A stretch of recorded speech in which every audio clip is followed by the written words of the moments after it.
Oh my gosh, it happened. Yep, give us the ring. Give us the ring already. Okay, the 2026 Chicago White Sox might genuinely be a playoff team. I mean, they just signed Sir Anthony Dominguez, which, as you can see, this is his highlights in the background. He's very good as a bullpen pitcher, and I think he's just a very good player. Not to mention, the Chicago White Sox have the first overall pick, which they haven't had since 1977, selecting Hall of Famer Harold Baines. So, their record is pretty good with first overall picks. The best signing of this year has to be Murataka Murakami, which is a famous Japanese player. He's a two-time MVP, and here's his clip. So, he's a very famous player, and he decided to sign with the White Sox, which is very cool. Now, one thing, though, was there was rumors about him not being able to hit a fastball, but they have immediately been declined because I wonder if that's the reason why other teams didn't have him sign. But either way, he's been phenomenal in the Japanese League, being a two-time MVP, and I think he's going to do very well for the White Sox. I don't think he's going to be a Shohei Ohtani, but he's for sure going to be the franchise guy for 2 years or more. Montaka Murakami has also been shown with his statistics right here. As you see, his statistics are very well.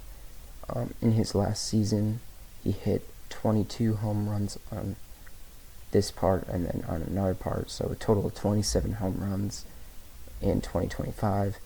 So I'm expecting him to probably be around 15, I'd say, to about 32 at best.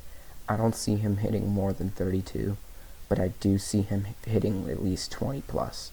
So that's the realistic expectation. Man, let's talk about Sean Newcomb. He's been amazing last season. He played for the Boston Red Sox and the Sacramento Athletics. His ERA is on the screen. He performed very well, and I think he's going to be a great pitcher for the White Sox. He's very well done, and his pitches are going to be what the White Sox truly need because our bullpen struggled a lot last year. I mean, just look at these pitches. They're absolutely filthy. Like, these are just highlight pitches I found. You see them, and they look pretty well pitched in the right direction and area. Some of those should have been hit, but his highlights are amazing, and I think he's going to be the White Sox guy. I think he's going to be the next Lance Lynn or Lucas Giolito type. Luis Angel Acuna, man. I mean, he's a 50-50. A lot of people have been questioning his skill level and his hitting ability. I think the New York Mets didn't want him because of that, and I think the White Sox are going to love him, but not according to AJ Perdizinski, and here's that clip. We had heard the Mets and the Reds forever. The Mets win. They get Luis Robert, and they pay the whole salary. Well, they pay the whole salary, and then they give up Luis Angel Acuna and last year's, 12th round pick, Truman Pauly. Are you not excited? Are you not entertained? I am not. Luis Angel Acuna is a major league player. Is he, though? He had 4 home runs in a Venezuelan league game the other day. Wow. Nobody was in the stands. Nobody cares. Cool. Either. I mean, that's awesome. You're not impressed? I mean, his career major league OPS is 640. So am I supposed to be excited about that? He just started. His career minor league OPS is 751. Okay. Good athlete, speed, multi-position. So why the Mets want to give him up? Maybe they don't believe in him. Oh, wow. That's weird. Okay. I mean, listen. Here's my thing with this whole trade. Listen, obviously as a White Sox fan, I'm happy that Luis Robert is gone on this year's team because at $20 million, it doesn't make a whole lot of sense when your payroll is like $80 million to have one guy making a quarter of it. Yikes. Okay, yeah, he does not like Luis Angel Acuna, and honestly, I can't really disagree with him. Listen, he's a major leaguer. He knows the stats better than I do. Personally, I think Luis Angel could have potential, but it's just not shown really, He hasn't shown many flashes in the major league. Minor leagues, yeah, and in a Venezuelan game, congratulations. It's just, I agree, no one really cares because it's a Venezuelan game. It's just for fun. It's not like an actual stat. Here's the statistics of Luis Angel Acuna on screen.